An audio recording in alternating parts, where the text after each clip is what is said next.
This leader is provided to facilitate adjustment of focus. Please be aware there are spoilers contained in this video presentation.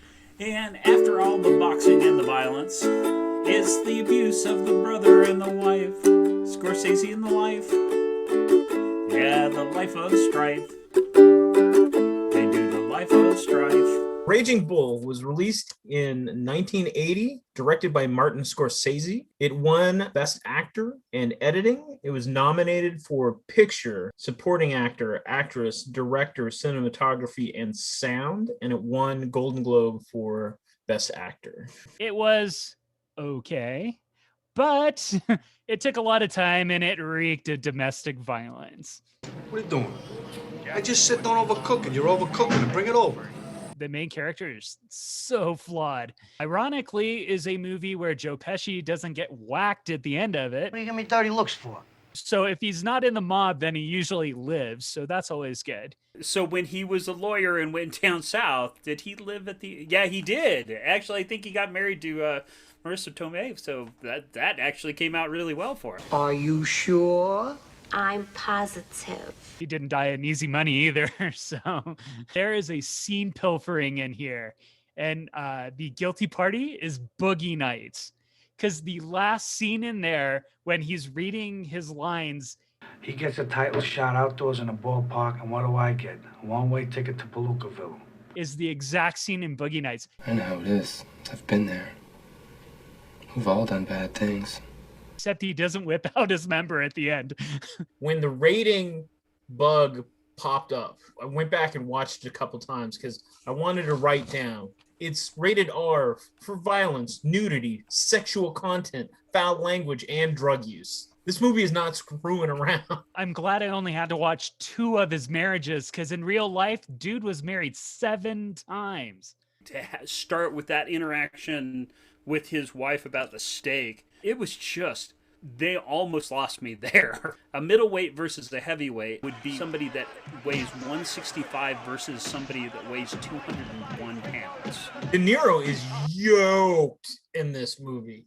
You know where you shouldn't take your family? To a fight in Ohio. Because holy mackerel, a good way to get your wife trampled. Once again, Rocky, not a bum. This guy, total bum. Total bum. On the waterfront, total bum. Like, Rocky is a real stand-up guy, really. And Adrian wasn't 15 years old.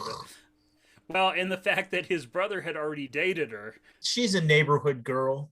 So much screaming and whispering, and screaming and whispering and screaming and whispering. You break anything in there, I'm gonna kill you. And then yelling at your wife in the street. Leave me here like a dog! Being a suburbanite, I know that city dwellers would not... they know more about living in apartments, but yelling out the window that your upstairs neighbor was an animal. What's the matter with you up there, you animal? What? It's like, yeah, is that how we all get along? So imagine we're all 3 of us are going out to dinner, and 2 of us bring our wives, and 1 of us brings our girlfriend. What's your name again? Janet. Janet, sorry. And they've already established that the wives hang out quite a bit. Yeah, just an ugly, ugly movie. The dive, like him kind of coming to grips with the dive that he took.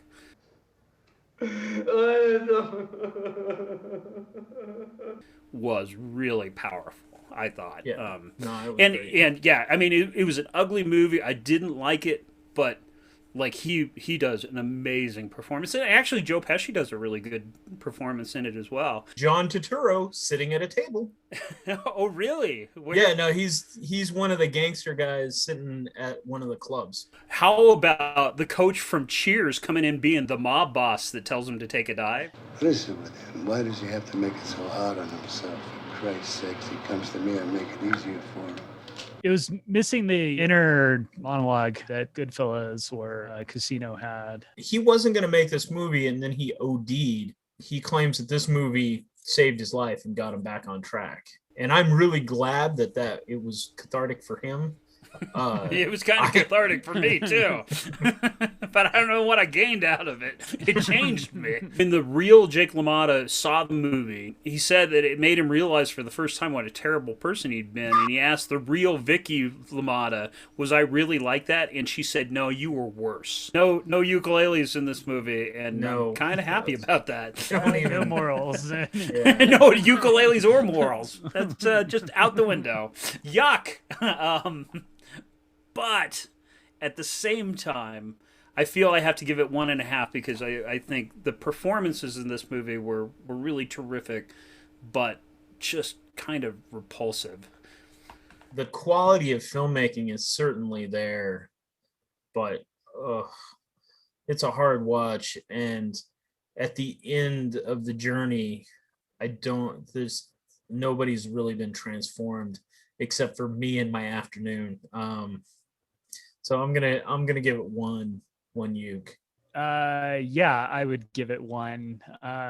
The only part I really liked was De Niro reading On the Waterfront. It's over!